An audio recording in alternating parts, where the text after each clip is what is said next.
Give us a sign of your presence.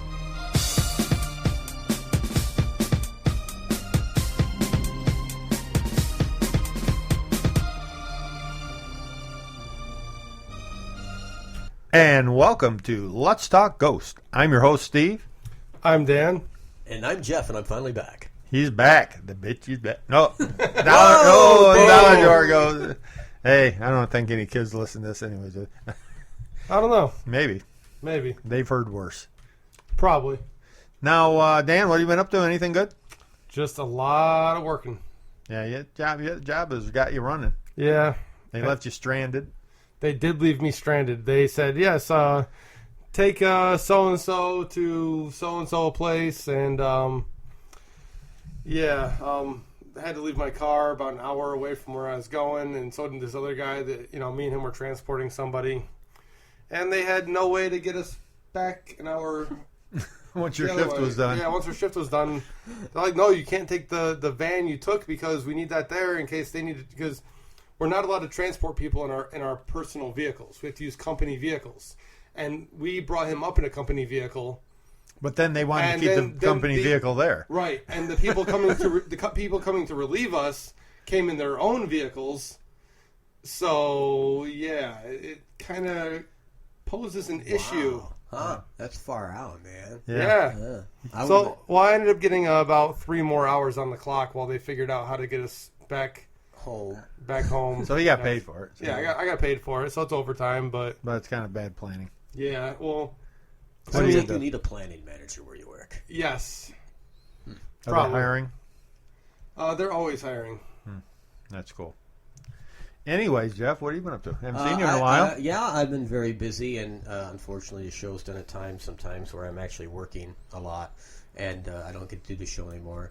I felt like actually I was for a while. Thought we were kicking you off. Yeah, I did. I felt like Ringo Starr when the Beatles toured without them for that time period. And he thought for sure he was done with the Beatles. That's exactly how I felt. I'm like, I'm the odd man out. This sucks. They're going to replace me. Well, I've been working a lot and going through some frustration with some banking stuff. But other than that, everything else is good. I have my health. That's what I keep telling myself every day. I usually wear a mask when I go next to my bed. When I go in the bank, I usually try wearing a mask next mask? Time when you go into the bank. A ski mask. Yeah, I came in with a book bag because I rode my motorcycle over, and I got a lot of dirty looks when I came with the book bag. I said, or walk in with your helmet on with the visor down. You're right. Yeah, with a bag. Yeah, well, I probably would have a better chance of getting the money from the bank if I would have brought a bag, and some kind of weaponry. That's a guarantee withdrawal. Yeah. So anyway, we'll leave it at that. But things have been good, and it is what it is. So. I guess we had a little tragedy in the motorcycle world here. You knew the woman that got. Yeah, we had a friend of yours. Yeah, well, I had met her, I think 3 times. We had rode on 3 different occasions with a group of people. Very nice woman, older than me, close to your age, but very nice person. And she was hit by a drunk driver out riding her motorcycle. Very unfortunate. That really sucks. Yeah, it does. It really does suck. So, what are you doing over there, Dan? Well, Jeff's just not coming in as loud as we are. I don't know. Maybe. Is this better now? A little bit. Okay, good. I can talk like this all night long. Do that again. All night long. Do that again. All night long. Yeah, see, I don't know. Yeah, all right. Okay. I don't know if your mics, I think our mics might be picking you up. Really? Maybe my mic's not even working. I don't know. It sounds like it is. Yeah. Oh, it's working. It's working. I think it's working. All right. Yeah. I think you're just been smoking too much hemp over there. Yeah. Your hemp, your vapor hemp. Yes, my vapor hemp. And, I just want to say to you guys, this is really cool. We are trying something new here in the studio, everybody, just as you're listening. The video's not on for a reason. We're actually trying the show naked. We're all naked right now. Completely. Just to see how it feels. I know I feel pretty good right now because even though I'm a little guy, I'm kind of big. Oh, God. All righty then. Moving on. Yes, definitely moving on. Now, where you came out today, now when people listen to this, the paranormal picnic will have already happened. Well, because people, if you're listening on Diversity, You'll Oh, they'll hear it the night before. They'll hear it the night before the That's Paranormal true. Picnic, yes. And the Paranormal Picnic, of course, is Saturday, the July 25th. And we've been getting ready for it, getting stuff around for it. On D.T.M. and our website, it won't be. It'll be a little after. late. It'll be the day after. And everything's going good so far. The weather, it looks like the weather's going to hold up for us. We're going to have a nice day on Saturday. That's very good. Not going to rain. So we should, everything should go off without a hitch. Should, yeah. Wade, if you're listening, I'm hoping everybody is hoping that you're going to set yourself on fire. Well, no, maybe not completely on fire, but you promised to blow fire this year. He was gonna. Last year he tried it. He had whiskey.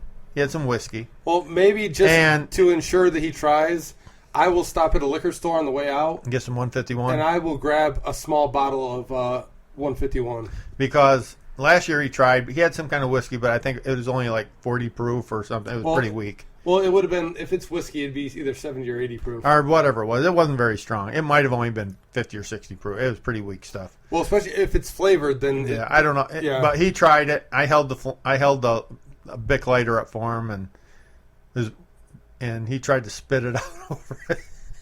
It was pretty funny. It didn't burn. All it did was he just kind of drooled all over himself.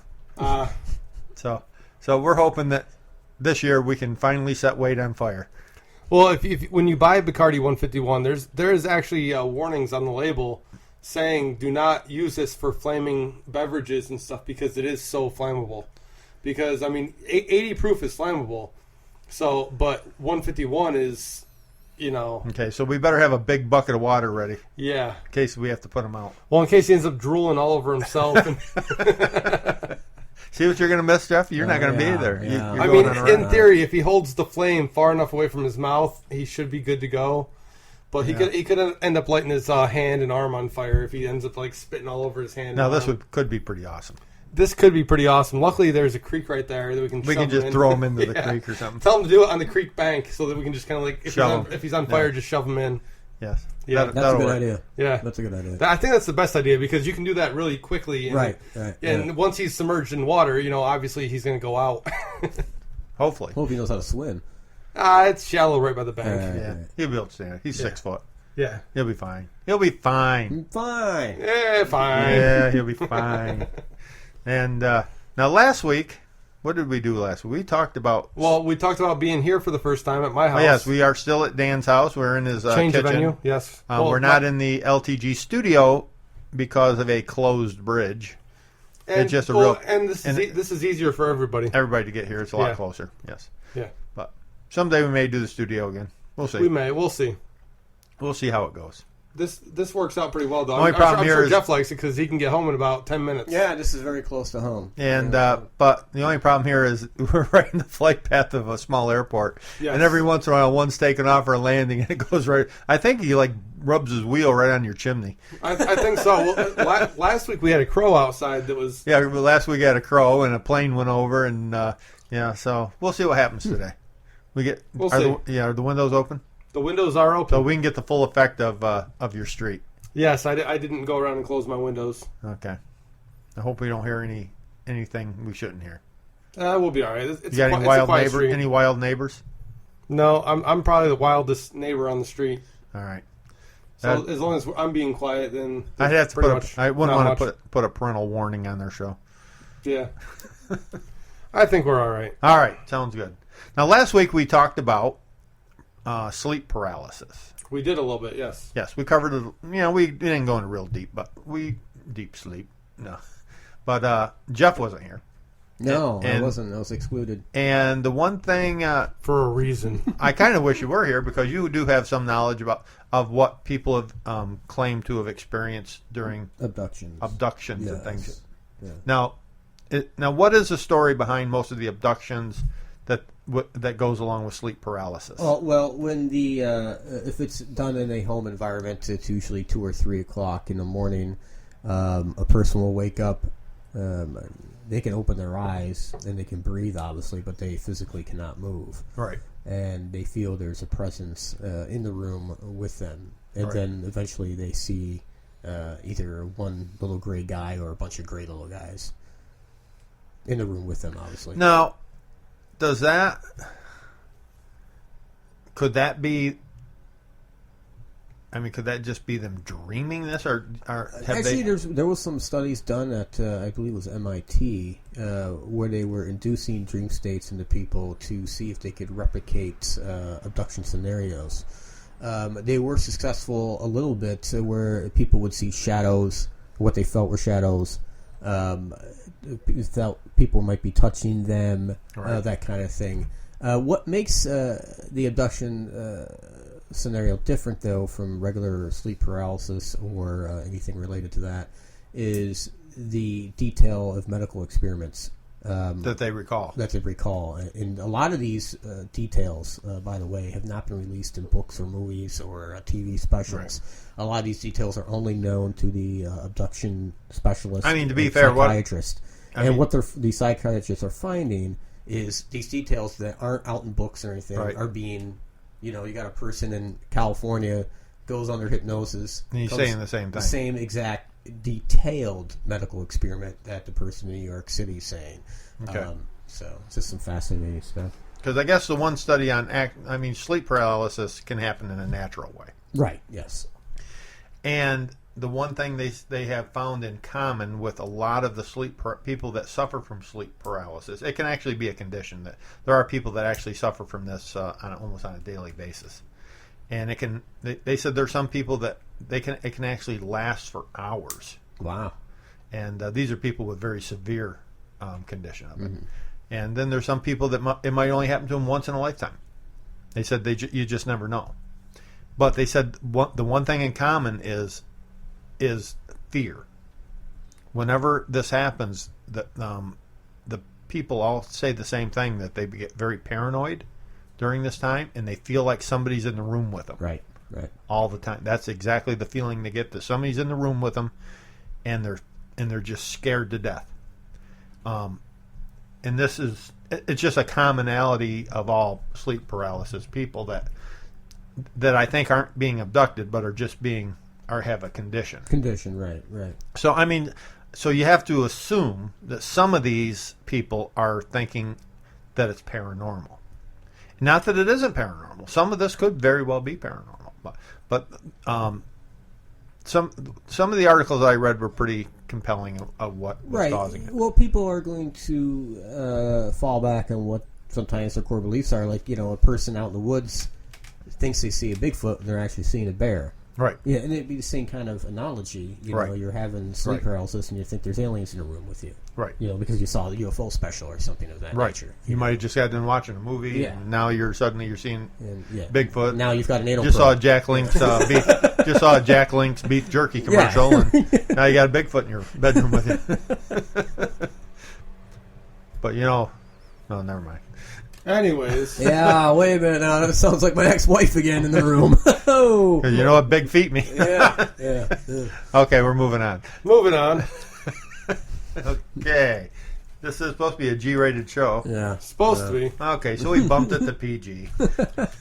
Probably closer to PG-13 to edging on rated R. Yeah. Well, we haven't sworn yet too much. Nah, not too much. Oh my God! Some of the movies I've seen today that are rated PG and PG-13. Yeah. Never would have been that way in the 80s. No, they would have been. No, Some of them R. would have been X-rated. Yeah. Yeah, they've come a long way, baby. Yes, they have. Yeah. But the last, like I said, we talked about that, and there's a chemical in the brain that's released to paralyze you while you're sleeping, so you don't hurt yourself and stuff. But it's interesting. It's really a really interesting subject. Now, of course, you've been abducted several times. I didn't think we were going to discuss it on the show. Yeah, he wanted to keep that private. Yeah, that's. Or was that your ex-wife Yeah. that abducted the abducted? Yeah. Oh God, if you only knew. So now, anyways, you do have something you want to talk about later. We'll